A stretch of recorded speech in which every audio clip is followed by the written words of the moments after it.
voudrais vous conter une histoire aujourd'hui, une histoire réelle qui a impacté ma vie. Je voudrais vous parler de Touré Nasseneba, né en 1900, né vers 1900 à Odiéné et décédé en 1985. Ma grand-mère, la mère de mon père, que j'ai eu l'insigne honneur et le privilège d'aimer, de côtoyer et de recevoir l'amour pendant les 13 premières années de ma vie. Je dirais pendant les 6 ou 7 premières années, jusqu'à ce que parce que de bébé à 5 ans, 6 ans, à partir de 7 ans, ma mémoire peut retracer sa présence au quotidien, constamment dans ma vie. Alors, ma grand-mère, pour moi, est un exemple extraordinaire de femme. Alors, née en 1900, quand la Côte d'Ivoire était pas encore indépendante, elle existait pendant la période de l'exploration française, l'exploration occidentale. Et aujourd'hui, ça dit née en 1900, donc qui a connu cette période où nous étions un pays carrément africain, un territoire carrément africain, très autochtone, et on ne savait rien de l'Occident. Alors, elle a vu alors cette période d'exploration de nos territoires, et elle a aussi connu cette période de la colonisation. Et de la période de la colonisation, elle a connu les indépendances des nations ouest-africaines en 1960. Et elle a vu l'histoire extraordinaire, je dirais, de la naissance de la Côte d'Ivoire sous le père fondateur, feu le président Félix Houphouët-Boigny.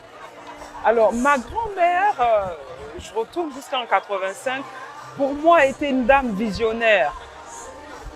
Parce que les enseignements que j'ai reçus d'elle pendant toute cette période, aujourd'hui, s'avèrent nécessaires, je dirais de 85 à bientôt 2025, 50 ans, non, pas 50 ans, 40 ans. On est à 36, 30 et quelques ans après son décès, s'applique. Alors, ce que je retiens d'elle, c'est cette capacité de résilience qu'elle avait et d'adaptation au changement. Alors, donc, je dis ça parce que c'était cette femme musulmane, malinquée du Nord, qui a traversé cette période exploitation, colonisation, Côte d'Ivoire indépendante. Et quand je dis indépendante, c'était les plus belles années de notre nation. J'ai vu cette femme-là dans ce cocon déjà très structuré culturellement, mandingue, s'ouvrir par exemple à l'union intercontinentale. C'était la maman qui encourageait un de ses fils, Feu Touré Moriba, à épouser une Française, Simone Davas. C'était la grand-mère qui encourageait son neveu, Touré Karamoko, DG de Indigo Pub, à épouser une Zima de Bassam. Alors, je pense qu'elle était précurseur et on ne comprenait pas son ouverture en cette période. Donc, très tôt, elle nous a enseigné à comprendre l'évolution du monde, à s'adapter aux changements et à être résilient en face de ces changements-là. Je peux dire qu'elle est le fondement de ce que je suis aujourd'hui en matière d'enseignement, de valeurs et de culture. Alors, c'était la grand-mère qui, pendant un mois de vacances à ses côtés, il y avait les vacances, mais qui insistait à avoir des conversations sur beaucoup de sujets, sur celui du respect pour les aînés, sur l'approche avec la religion. Et en tant que petite fille, elle vous disait que le jour va arriver où vous allez devoir être avec un homme, avoir un conjoint. Elle disait qu'il ne fallait pas avoir de petite amie, on allait avoir un conjoint. Elle disait, voilà comment il faut se comporter avec les hommes. Et elle nous apprenait que c'était la femme qui était le chef du foyer. Mais le femme chef du foyer, mais arrêtée derrière l'homme. Donc, je peux dire qu'il y a beaucoup d'astuces que j'ai appris d'elle, moi je dirais, qui m'ont servi. Alors, elle nous a quittés en 1985. Et après 85, mes cousines qui avaient 10 ans, 15 ans, pratiquement 20 ans de plus que moi, elles me consultaient tous les jours et disaient « Appelez son homonyme la petite vieille ». Alors, donc, j'ai été surnommée la petite vieille et jusqu'à aujourd'hui, j'ai ce surnom-là. Et je pense qu'elle a impacté ma vie parce que moi, j'ai rencontré mon conjoint, mon compagnon, mon époux de vie à l'âge de 24 ans.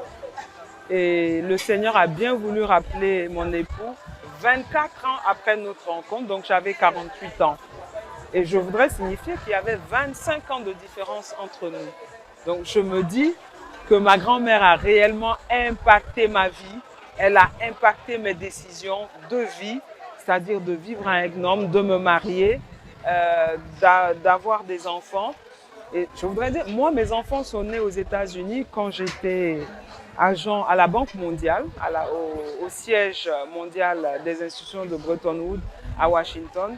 Elle a encore impacté ma vie parce que la tradition, la culture, pour elle était très importante de connaître, mais tout en restant enracinée dans la tradition et la culture, elle disait que c'était nécessaire de s'ouvrir sur le monde, de s'adapter aux réalités du quotidien.